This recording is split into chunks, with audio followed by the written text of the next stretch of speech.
नमस्ते दोस्तों, आज का टॉपिक बहुत ही इम्पोर्टेंट होने वाला है, specially students, professors, private universities और फ्यूचर एस्पिरेंट्स के लिए। अगर मैं आपसे पूछूं कौन डिसाइड करता है कि इंडिया में यूनिवर्सिटीज कौन खोल सकता है, कौन डिसाइड करता है कि डिग्री वैलिड होगी या नहीं, और कौन चेक करता है कि कॉलेजेस एजुकेशन स्टैंडर्ड्स मेंटेन कर रहे हैं या नहीं, आंसर है यूजीसी यानी यूनिवर्सिटी ग्रांट्स कमीशन। लेकिन अब गवर्नमेंट एक नया यूजीसी बिल लाने की बात कर रही है जो हायर एजुकेशन सिस्टम में काफी बड़े चेंजेस ला सकता है। तो आज के वीडियो में हम डिस्कस करेंगे यूजीसी क्या होता है, यूजीसी बिल क्या प्रपोज करता है, स्टूडेंट्स और यूनिवर्सिटीज पर इसका इम्पैक्ट क्या होगा, एंड क्या ये रिफॉर्म बेनिफिशियल है या कंट्रोवर्शियल, और लास्टली लीगल पर्सपेक्टिव से इस बिल का क्या इम्पोर्टेंस है।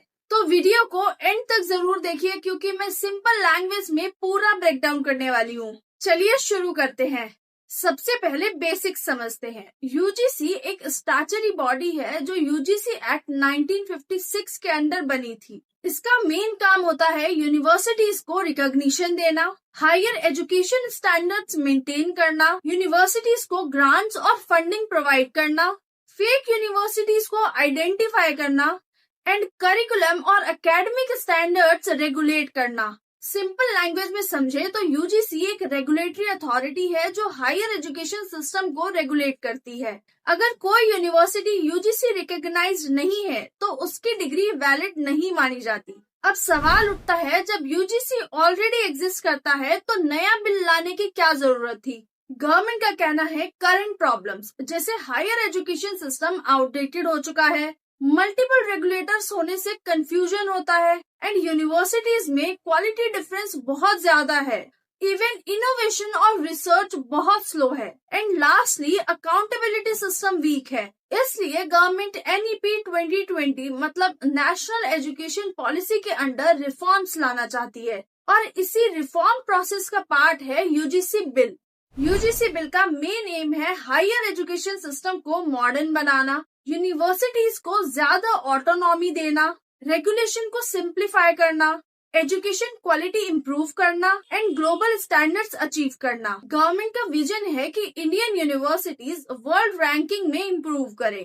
अब हम सबसे इम्पोर्टेंट पार्ट पर आते हैं, यूजीसी बिल क्या चेंजेस ला सकता है। यूजीसी की जगह एक नया रेगुलेटरी स्ट्रक्चर प्रपोज किया गया है। एनईपी 2020 के अकॉर्डिंग एक अम्ब्रेला बॉडी बनाने की बात है, Higher Education Commission of India HECI। इसके अंडर अलग अलग वर्टिकल्स होंगे, regulation, accreditation, funding, academic standards. इससे गवर्नमेंट के अकॉर्डिंग ट्रांसपेरेंसी और एफिशिएंसी बढ़ेगी। बिल का एक मेजर फोकस है यूनिवर्सिटीज को एकेडमिक फ्रीडम देना। इसका मतलब यूनिवर्सिटीज खुद कोर्स डिजाइन कर सकती है, न्यू सब्जेक्ट इंट्रोड्यूस कर सकती है एंड स्किल बेस्ड एजुकेशन को प्रमोट कर सकती है। इससे एजुकेशन सिस्टम फ्लेक्सिबल हो सकता है। यूजीसी बिल एक्रेडिटेशन सिस्टम को स्ट्रॉन्ग बनाना चाहता है। एक्रेडिटेशन का मतलब होता है यूनिवर्सिटी या कॉलेज की क्वालिटी इवैल्यूएशन। न्यू सिस्टम में पुअर परफॉर्मिंग इंस्टीट्यूशंस को वार्निंग मिल सकती है एंड एक्रेडिटेशन स्कोर के बेसिस पर ऑटोनॉमी डिसाइड होगी एंड फॉरेन यूनिवर्सिटीज की एंट्री। ये एक बहुत ही डिबेटेड प्रोविजन है। यूजीसी बिल फॉरेन यूनिवर्सिटीज को इंडिया में कैंपस ओपन करने की परमिशन दे सकता है। गवर्नमेंट का आर्गुमेंट है कि स्टूडेंट्स को ग्लोबल क्वालिटी एजुकेशन इंडिया में ही मिलेगी एंड ब्रेन ड्रेन रिड्यूस होगा। लेकिन क्रिटिक्स कहते हैं कि अब एजुकेशन एक्सपेंसिव हो सकती है एंड इंडियन यूनिवर्सिटीज पर प्रेशर बढ़ेगा एंड फंडिंग मैकेनिज्म में भी चेंजेस आ सकते हैं। यूजीसी ट्रेडिशनली फंडिंग डिस्ट्रीब्यूट करता था, लेकिन न्यू सिस्टम में फंडिंग परफॉर्मेंस बेस्ड हो सकती है। मतलब बेटर परफॉर्मिंग यूनिवर्सिटीज को ज्यादा फंड्स एंड पुअर परफॉर्मेंस पर फंडिंग रिड्यूस हो सकती है। And most important, UGC bill illegal and fake universities पर पेनल्टी प्रोविजंस ला सकता है। इससे स्टूडेंट्स को फ्रॉड इंस्टीट्यूशन से प्रोटेक्शन मिलेगी। अब सबसे इम्पोर्टेंट सवाल, स्टूडेंट्स पे इसका क्या इम्पैक्ट होगा। अगर पॉजिटिव इम्पैक्ट से देखें तो स्टूडेंट को better quality education, more courses choice, international exposure and skill based learning मिलेगी। एंड नेगेटिव इम्पैक्ट्स देखने को मिल सकते हैं कि फीस इंक्रीज हो सकती है, कंपटीशन इंक्रीज होगा एंड प्राइवेट सेक्टर डोमिनेंस बढ़ सकता है। लीगल एक्सपर्ट्स के अकॉर्डिंग कुछ कंसर्न्स भी रेज हुए हैं। सेंट्रलाइजेशन कंसर्न, क्रिटिक्स बोलते हैं कि सेंट्रल गवर्नमेंट का कंट्रोल ज्यादा बढ़ सकता है। Federal structure debate, education India में कंकरिंग सब्जेक्ट है, इसलिए स्टेट्स भी रेगुलेशन में अपना रोल चाहते हैं।